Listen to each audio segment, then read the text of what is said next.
Hi, guys, and welcome back. I am your host for the next 4 days, Robbie Collins. I hope you guys are very comfortable at home. We're about to go into our first panel with none other than the Hitman, Bret Hart. But I just want to apologize if we're having a little glitches. It's our first day. This is new to everybody, so you relax. Guys, please remember that this panel that you're about to see with Bret Hart was pre-recorded, but on Saturday at 6 p.m. you will see the live thing. So please sit back, relax, and enjoy Bret Hart. Welcome to Comic-Con Africa Online. Here we have the legendary Bret the Hitman Hart joining us today. And if you guys are excited as we are, we can't wait to just get into this. Good morning, Bret. How are you doing? I'm doing really good. How are you guys doing? No, we're fantastic. It's the start of spring on this side, so we're doing good. We're doing good, and we can't wait for this COVID-19 year to end so that we can get back into the convention scene and just get everything started again as usual. I agree. So, Bret, I've got a couple of questions for you, which we'll just run through, and yeah, let's just jump right into it. So, I'm going to specifically talk about one of my favorite matches growing up. You know, you were one of one of my heroes in the wrestling industry. So one of my favorite matches to date is definitely the WrestleMania 13 Stone Cold Steve Austin match, where you had that typical good versus evil match. And I mean, I've watched it over and over again on the WWE Network. Do you have some fond memories from that match? Well, you know, I loved working with Steve Austin. He was so much fun to work with. I love that is my favorite match of all time.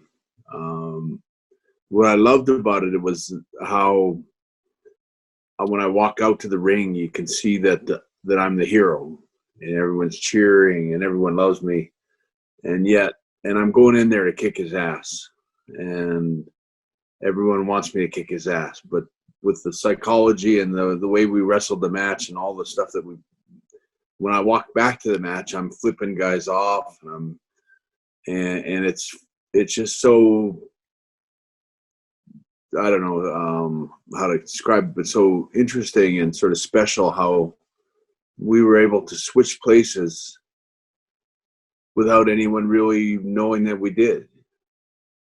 It was so subtle and sort of, you know, it reminded me of a school fight in the sense that you go out there after school to watch two guys fight, and, you know, you like one guy before the fight starts, and when the fight's over, you're cheering for the other guy. And yeah, I've seen that happen as a kid growing up, and it was kind of very subtle, but very smart and very well done in the sense that I don't think anybody else could have pulled that off quite the way we did. And it's really special how we just put in little things in the match to make people side with, like, have sympathy, if you could possibly have sympathy for Steve Austin the way he was in those days, because he was a badass heel, and at the same time, I was, you know, he had jumped me and got me, and, you know, he cost me the Rumble, and he'd done all these things to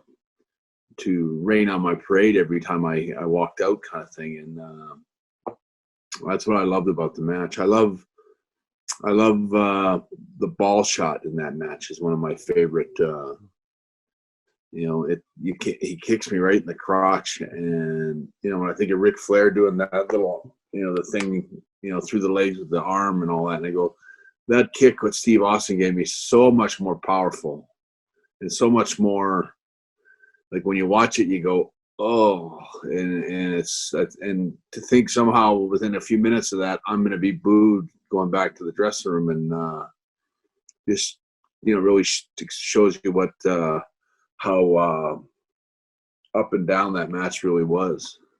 Yeah. You know, I wonder what happened if Steve had gone over. You know, it would have been a different. The fitting and the right thing was for me to go over, which is what made it special. Yeah, I agree. I think the whole psychology of the build-up, and he better, you know, he's done all these mean things and these bad things to you, and this it's just this massive build up to the match, and you're coming in as the hero. It's like exactly like you said. It's like this schoolyard. He's like the bully, and you're this cool guy, and people are almost expecting him to remain that villain. But I mean, just with him, with the cuts and him just bleeding the way he did, and when you did the sharpshooter and it carrying on just as long as it did, and him being in so much pain, it completely, like you said, it just completely turned the whole thing around. And suddenly people are almost like feeling sorry for him, and then booing and flipping you off and spitting, and it's just this crazy dynamic as you exit. And but I didn't feel sorry for Steve. It's like feeling sorry in Jaws. It's like this sight of him bleeding and unable to even tap out, that he was laid unconscious, and it was a really well thought out. It's a very special match for me, for sure. No, definitely, and for mine, like I mentioned, it's definitely one of my favorite, or my favorite match of you of all time. Let's get to the next one. You've actually been in South Africa before, right? Oh, many times, yeah. Like, well, not many. I was there 3 or 4 times, I think. Okay. I always loved Cape Town, and I had great memories from Johannesburg. I spent some time at the Kruger National Park. That's in South Africa, isn't it? Yeah, that's right. Yeah. Yeah, I had some great memories there. In fact, I almost bought a house there. I remember I was getting ready to sign my big WWE contract back then, and the real estate was pretty reasonable, and you could buy a really nice place for a pretty good, compared in American dollars and whatever back then. And I can remember, I remember going there, and one of my funny memories I have from being in South Africa is kind of a strange one. Is I actually had a real estate agent take me around and show me different properties, and she took me to a house where I went in the house and I was looking around, and they told me to go upstairs and just take a look around. And went up to one of the rooms, and there was a little boy, must have been like 12 or something like that, but he had pictures of me all over his room and figures, and he was just the biggest Bret Hart fan, I could tell. So I remember I took out a Sharpie. I had a Sharpie in my pocket or something, and I remember I looked into one of his school books, and I saw his name, and I wrote a big message to him on his poster. And I just went downstairs. I don't think the real estate agent even knew I was a wrestler. And I always wondered what he thought, like, how the hell did Bret Hart sign my poster? It was one day I wasn't signed, and then one day all of a sudden it's a whole message to him on his. Yeah, that's crazy. Well, I never know. I don't know what ever happened from that, but it was just a funny story. I know he was a huge. Yeah, he was a huge fan. Well, hopefully, if he listens to or watches this video when it airs, he'll know that Bret actually signed his poster, and I hope he still has it. Maybe. Yeah. You never. That's fantastic. I see recently you've launched Confessions of the Hitman.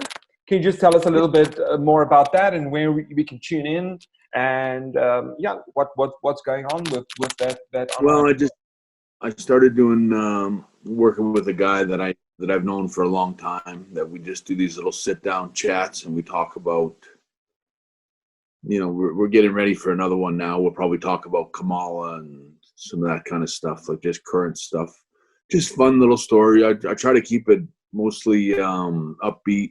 I don't want it to be controversial so much, but I want to tell people, fun little stories about guys that I've worked with, little things that are not known, that I didn't write in my book, or there's something that someone might go, geez, that's an interesting story, I never knew that.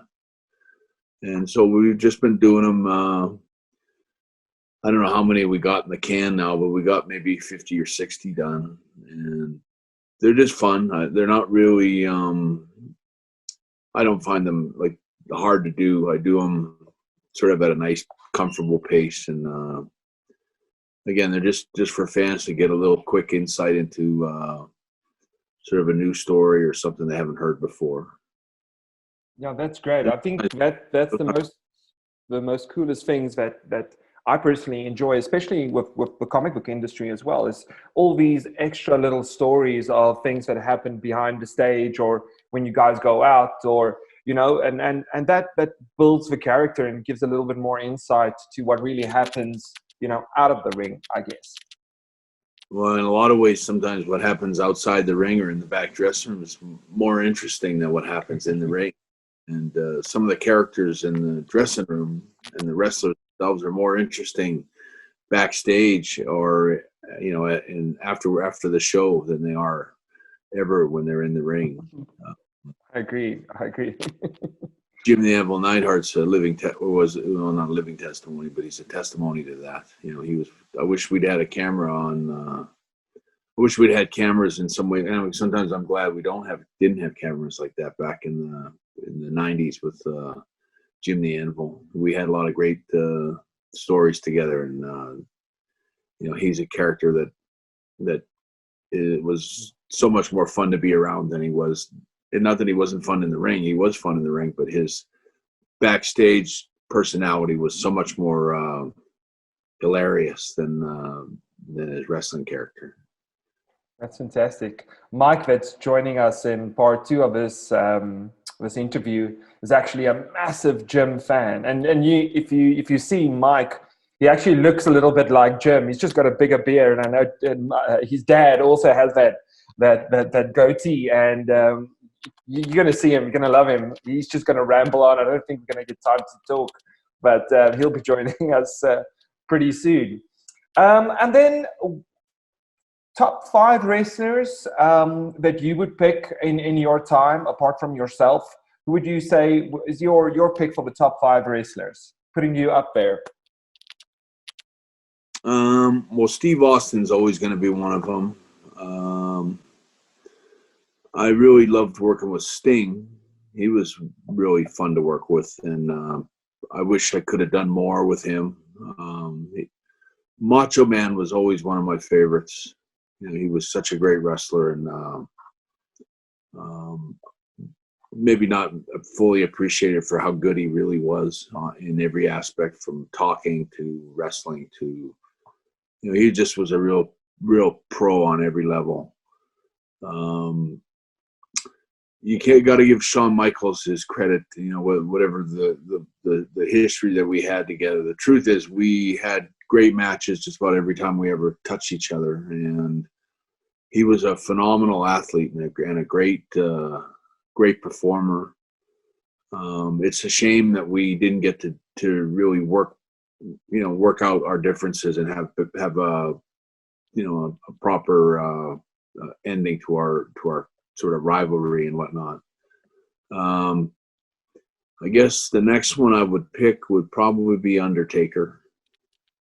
He was always such a pro in the ring, and I loved working with him. One of my favorite matches is the SummerSlam in '97 when I won the title for the 5th time. But just watching that match back just like a short time ago brought back so many good memories, and it was so natural. Like, it was really two guys that normally you'd look at us, and you'd think we don't really mesh together. I'm a kind of a technical wrestler. He's kind of a Frankenstein kind of, but we both sort of compromised I kind of stepped up a little bit and he kind of lowered his down a little bit. So they kind of got a kind of little where we kind of cater to each other. And it was just such a great match, that one. And all the matches I ever had with Undertaker were very special. So I would say those would be my 5 that come to mind.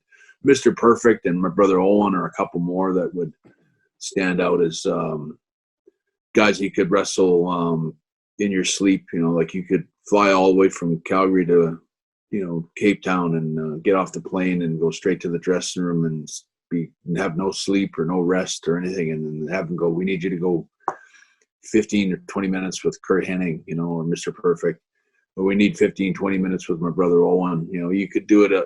You could do it no matter how tired you were. And I went through this a few times. I remember wrestling my brother Owen in Guam, where it was just like that. We flew into Guam leaving from Japan, and we got off the plane. We had no sleep. We had nothing to eat. Went straight to the dressing room. And then we actually worked out in the dressing room because they had a whole weight room and everything like that. And I worked out while the show was on. And I went out there and wrestled Owen. And we were both so tired. We were like, couldn't be more exhausted. And we went out there and had a great match, and came back just dripping in sweat. And it just was fun kind of to find yourself working that hard with your own brother. And I know I always had that with Mr. Perfect too, but those are some of the guys that I have infinite respect for. Okay, great. I was actually talking to somebody last night about Owen and your match, and how they turned that brother against brother, and how great that storytelling always worked in the old days, and how everybody's just so intrigued with this thing that's going to happen, and how can this brother turn against each other, and and that's what made it so special. And I mean, when you look at Mr. Perfect as well, I just think it's a damn shame that he never was able to get a shot at the championship, because to me, I appreciated the technical wrestlers much more than the other guys, the guys that showed real skill. I thought Kurt probably was well on his way to being the champion. He could have been the champion. He could have been actually taken my spot before I got it. But I think because of his injury to his back, that they kind of like scratched him off the list, and I was the next name on the list. I think he was actually ahead of me and was on his way to sort of being groomed as the next one of the champion, like the world champion down the road. And when he kind of when he got hurt, it was like, okay, well, who else we got? And it's like, well, we got Bret Hart coming up, and that was the good luck for me. But Kurt was just such a pro, such a great wrestler every time I worked with him.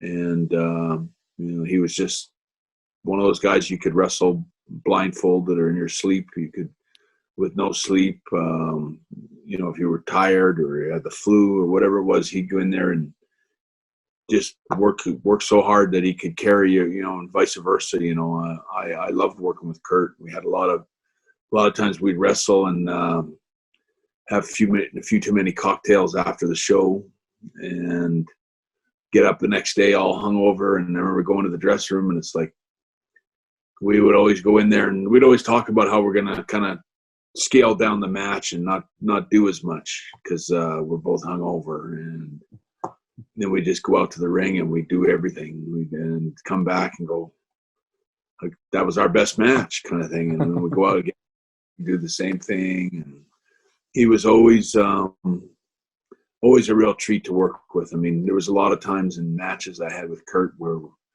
where we laughed a lot in the ring. He would do funny stuff or say something, or there's a lot of, not so much the SummerSlam or some of the pay-per-view matches I had, but in the house shows, if they had a camera and could see up close with a close-up, you'd see that we're both laughing our heads off in the ring. And he was, when I think of my fun memories in the ring and coming back dripping in sweat and going, that was such a fun match to have. It was Kurt Hennig as well, was one of the best. That's great. And then you're obviously a survivor of cancer. I just want to raise a point where we'll definitely be able to zoom in supporting the November movement. And next year we'll obviously we're going to build a big drive towards cancer awareness as well, and do some charity things. Can you tell us a little bit more of your involvement with this specific charity with Movember.com and the Calgary Prostate Cancer Institute? Well, I just I when you go through cancer, it's such a scary thing. The cancer they tell you got, with when you hear those words, you got cancer. It's such a scary thing.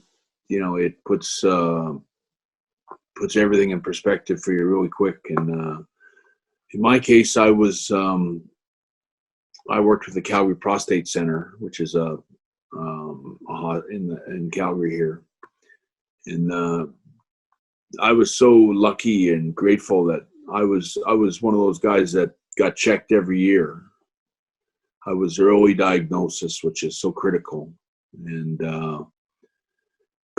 I was lucky, that in my case that I was like when I used to get tested at 40. I get tested at 41, 42, and they kind of kept testing me all the time, like once a year, just with blood work. And they kept coming back and saying your PSA level's climbing a little bit every year. Like, so we're pretty sure down the road you're going to have prostate cancer.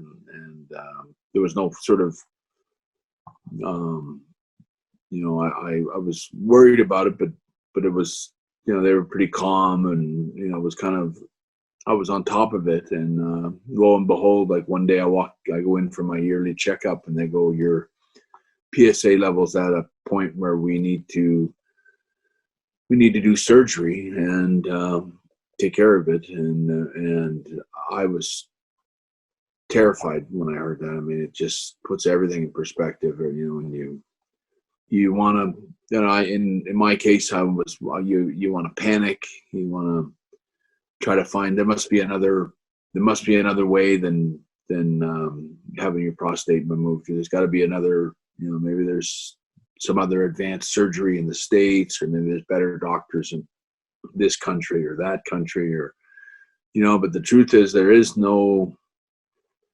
better solution. Like they're pretty advanced here in Canada. And, in the end, it's like, there's no magic pill that you can take. Or I can remember DDP called me up and told me that he had a doctor down in Mexico that, and I'm like, no thanks. I'd rather just take my chances up here. But, I had all these fears, and I went in and had, the critical thing was to not let the cancer get outside your prostate, like, because then it gets into then you got real complications. It gets into your organs, and could get into your kidneys, your liver, and it spreads everywhere. And I didn't really understand all that stuff. I remember my doctor set the date for the surgery, and then I know when that date came, I had wrist surgery just a few weeks before that, and I remember trying to, let's move the surgery up a little bit so I can rest my hand a little bit, so I can be more, help myself more when I have the surgery. And they're like, no, you got to go in. If anything, we're going to move your date up a little bit because we don't want this cancer to spread outside your prostate. And I remember I didn't really understand that so much, but it's like, okay, I want to do everything that my doctors tell me to do. And in that process, I realized that my brother Smith, my older brother, got diagnosed with prostate cancer, but he was a little bit older than he was, about 8 years older than me. And by the time he kind of, got to the nitty gritty of it, it was too late. The cancer had spread everywhere. It was down his femur, down his leg, down his, inside all his organs, and it ended up being fatal for him. And in that process of, me doing all the right things and getting early diagnosis, my brother Smith, who never got checked, never, and in a country where we have all this free medical for everybody in the country, he had every chance to get it looked after like I did, but one of those guys that just never got checked, never really worried about it. And when he did find out about it, he didn't act quick. And I think by then it was too late anyway. It was spread through his whole body. And he died about a year after my surgery. And I remember visiting him, and I was basically good after the surgery. It was all contained in the prostate, thank God. And I would visit him, and he would look at me with this sad look on his face, and he'd go, I wish I got checked. I wish I'd got checked. And he would be like mad at himself, and I don't blame him, and I understood. And I was like, I wish she had got checked too. And it just made me realize how important it is for men to get checked all the time. Just, after 40, you got to get checked pretty regular. And especially if there's a history in your family, like if your dad had it or your brother had it, or, you have to, just get checked, and then you get it dealt with. And I'm just very fortunate that I was, smart enough to always get checked after 40, because that was what I was always told to do.